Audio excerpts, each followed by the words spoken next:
Salahuddin Ayyubi was not born a king, nor was he raised in a palace of power.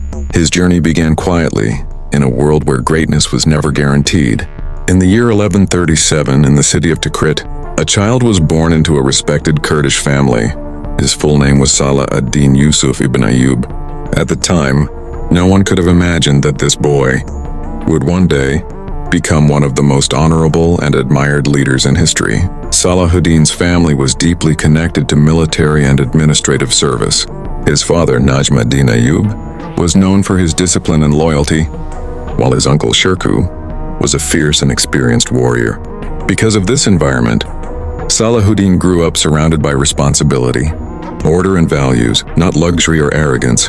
Unlike many future rulers, Salahuddin was not obsessed with war in his early years.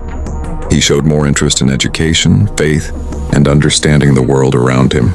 He studied the Quran, Islamic law, history, mathematics, and philosophy. These studies shaped his character, teaching him patience, humility, and justice. As a young man, Salahuddin was calm, soft-spoken, and disciplined. He was not known for ambition or hunger for power. In fact, many people around him believed he would live a simple, scholarly life. But history had other plans. Political tension was growing across the Muslim world. The Crusader states controlled Jerusalem and large parts of the Holy Land. Muslim territories were divided, weakened by internal conflicts and rival rulers. During this time, Salahuddin's uncle Shirkuh entered military service under Nur ad-Din Zangi, the powerful ruler of Syria. Salahuddin followed his uncle, not as a commander, but as an assistant, an observer, and a learner. This decision quietly changed the course of his life. In military camps and long journeys, Salahuddin watched leadership closely. He observed discipline, strategy, and the cost of war. He learned that true leadership was not about fear or cruelty, but responsibility and control. Step by step, Salahuddin was being shaped, not by desire for glory, but by circumstance and duty. This was the beginning of a journey that would eventually shake empires, redefine honor in warfare, and change the fate of Jerusalem forever. Salahuddin Ayyubi's life began to change when he stepped into the world of real politics and war, not as a leader, but as a witness. Under the command of Nur ad-Din Zangi, Salahuddin and his uncle Shirkuh were sent on a critical mission to Egypt. At that time, Egypt was ruled by the Fatimid Caliphate, weakened by internal conflicts, betrayal, and corruption. For Salahuddin, Egypt was not just a battlefield, it was a lesson in power. He watched how rulers made decisions, how alliances were formed, and how greed destroyed stability. Unlike others, Salahuddin remained silent, careful, and observant. During repeated military campaigns, Shirkuh proved his strength and loyalty, but fate moved quickly. After Shirkuh's sudden death, the court of Egypt faced a difficult choice. Surprisingly, they appointed Salahuddin Ayyubi as vizier of Egypt, believing he was young, harmless, and easy to control. They were wrong. Salahuddin accepted the position with humility, not ambition. He did not rule with fear or force. Instead, he focused on discipline, justice, and reform. Slowly, corruption was removed. The army was reorganized. Public welfare improved. And most importantly, Salahuddin ended the Fatimid Caliphate and restored Sunni rule in Egypt, aligning it with Nur ad-Din Zangi. This decision changed the balance of power in the Islamic world. But power always invites danger. Many feared Salahuddin's growing influence. Enemies surrounded him, some openly, others in silence. Even though Egypt was under his control, Salahuddin knew one truth. True strength was still divided, and as long as Muslim lands remained separated, Jerusalem would never return. The real challenge was yet to begin. Salahuddin Ayyubi was now the ruler of Egypt, but true power was still beyond his reach. The Muslim world remained divided, and unity was only a distant dream. In the year 1174, a turning point arrived. Nur ad-Din Zangi, the great ruler of Syria and Salahuddin's mentor, suddenly passed away. His death created a dangerous vacuum. Syria was thrown into chaos. Different commanders, governors, and nobles began fighting for control. Instead of unity, fear and rivalry spread across the region. Salahuddin did not rush to claim power. He moved carefully, knowing that force alone would destroy everything Nur ad-Din had built. Step by step, he entered Syria, not as a conqueror but as a stabilizer. Some cities accepted him peacefully, others resisted. Through patience, diplomacy, and selective military action. Salahuddin brought Damascus, then Aleppo, and eventually most of Syria under his leadership. For the first time in decades, Egypt and Syria were united under one banner. This unity changed history. With a strong base now formed, Salahuddin reorganized his army. He strengthened discipline, removed corruption, and ensured soldiers were trained not just to fight, but to obey moral limits. Salahuddin believed war was a responsibility, not a pleasure. As his influence grew, the Crusader states began to feel threatened. They had grown comfortable ruling Jerusalem while Muslim lands fought among themselves. That comfort was ending. By the early 1180s, Salahuddin Ayyubi stood as the most powerful Muslim leader of his time. But he knew one truth remained unchanged. Jerusalem was still occupied, and taking it back would require not just armies, but sacrifice, patience, and an unbreakable sense of justice. The stage was set. The Crusader states had watched Salahuddin's rise with growing fear. For years they had ruled comfortably, protected by Muslim disunity. That protection was gone. At the center of the coming storm stood one man, Reynold of Chatillon. Reynold was reckless, cruel, and driven by provocation. He repeatedly broke peace treaties, attacked Muslim trade caravans, and showed no respect for agreements or lives. In one of his most dangerous acts, Reynold threatened Mecca and Medina by sending ships into the Red Sea, an action that shocked the entire Muslim world. For Salahuddin, this was not just a political violation, it was a line that could not be crossed. Salahuddin chose patience one last time. He sent warnings.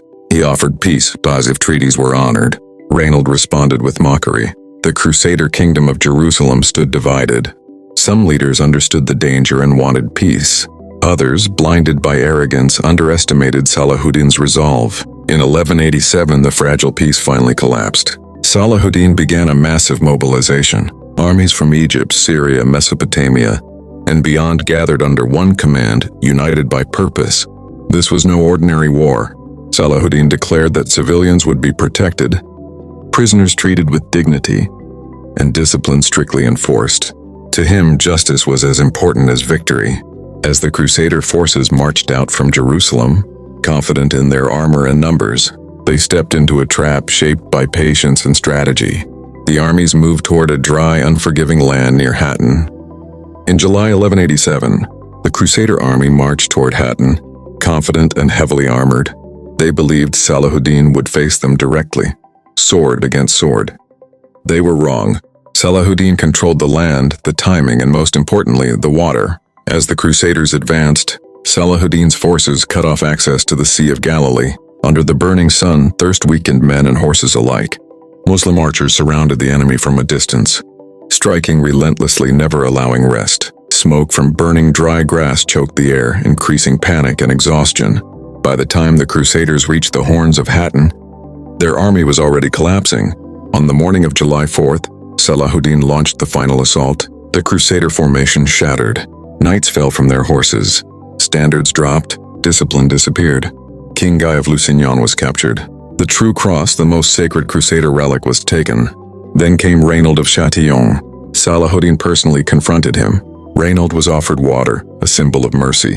When Reynold drank without permission, Salahuddin made it clear, "This mercy is not for you." For his repeated betrayals and broken treaties, Reynold was executed. The rest of the prisoners were spared. The Crusader army was destroyed. The road to Jerusalem now lay open. But Salahuddin did not celebrate with cruelty. He prayed in gratitude, knowing the real test still remained. Jerusalem had not yet fallen. After the crushing defeat at Hattin, the Crusader defenses collapsed one by one. Cities surrendered. Fortresses opened their gates. Jerusalem stood alone. Inside the city, fear spread quickly. The people remembered what had happened in 1099, when Crusaders had slaughtered thousands during their conquest. They expected the same fate. In September 1187, Salahuddin's army surrounded Jerusalem. But there was no chaos, no blind rage, only discipline. The city was defended by Balian of Ibelin, a noble who knew resistance was hopeless, yet he feared massacre if the city fell by force. Salahuddin prepared for siege, but he did not desire bloodshed. When Balian threatened that Jerusalem's holy sites would be destroyed if attacked, Salahuddin did not respond with anger. He responded with restraint. Negotiations began. After days of talks, Salahuddin agreed to terms that stunned the world. Jerusalem would surrender peacefully. Civilians would be spared. Holy places would be protected. Christians were allowed to leave freely by paying a ransom. Those who could not afford it were freed by Salahuddin himself and his family. On October 2nd, 1187, Salahuddin entered Jerusalem. There was no massacre, no revenge. Instead, Salahuddin ordered the city cleaned. Muslim prayers returned to Al-Aqsa Mosque after 88 years. Churches were left untouched. Christian worship continued. When the Church of the Holy Sepulchre was offered to him, Salahuddin refused to convert it, ensuring it remained open to Christians forever. The world was stunned. The fall of Jerusalem shook Europe. Kings, knights, and armies answered the call of the Third Crusade. At the center stood Richard the Wearin of England, known as Richard the Lionheart. Richard was fearless in battle and ruthless. In 1191, he captured Acre after a brutal siege. Soon after, Richard ordered the execution of over 2,000 Muslim prisoners. The message was clear. War had returned. Salahuddin did not respond with revenge. He strengthened his defenses and prepared for a long struggle. At the Battle of Arsuf, Richard won a tactical victory, but Salahuddin's army remained intact. The war turned into a battle of endurance. Despite being enemies, a strange respect developed between the two leaders. When Richard fell ill, Salahuddin sent him fresh fruit, ice, and a personal physician. When Richard's horse was killed in battle, Salahuddin sent him a replacement. Neither man ever met face to face, but history remembers their mutual honor. Years passed. Neither side could achieve total victory. Finally, in 1192, both leaders chose wisdom over bloodshed. The Treaty of Jaffa was signed. Jerusalem remained under Muslim control. Christian pilgrims were allowed safe passage. The war ended, not with a final battle, but with compromise. Richard returned to Europe. Salahuddin returned to Jerusalem. Both men became legends. After years of war, sacrifice, and leadership, Salahuddin Ayyubi finally returned to Damascus. He was no longer a warrior on the battlefield, but a tired leader who had given everything for his people and his faith. In 1193, Salahuddin Ayyubi fell seriously ill. The man who once ruled vast lands, who defeated kings and changed the fate of Jerusalem, now lay on a simple bed. When his possessions were counted, the world was shocked. Salahuddin, the ruler of an empire, had left behind almost nothing. No gold, no treasure, no wealth, only his character. He had spent his life giving, not collecting, fighting for justice, not power, living with honor, not luxury. On March 4th, 1193, Salahuddin Ayyubi passed away. Even his enemies mourned him. Christian historians wrote about his mercy.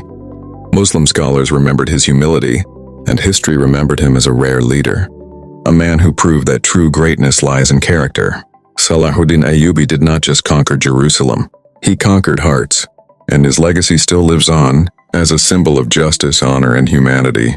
If you enjoyed this cinematic historical story, and if stories like this inspire you, then make sure to like this video, subscribe to the channel, and turn on the notification bell so you never miss our upcoming epic history stories. Tell us in the comments, which historical character should we cover next? Thank you for watching. This was the story of Salahuddin Ayyubi.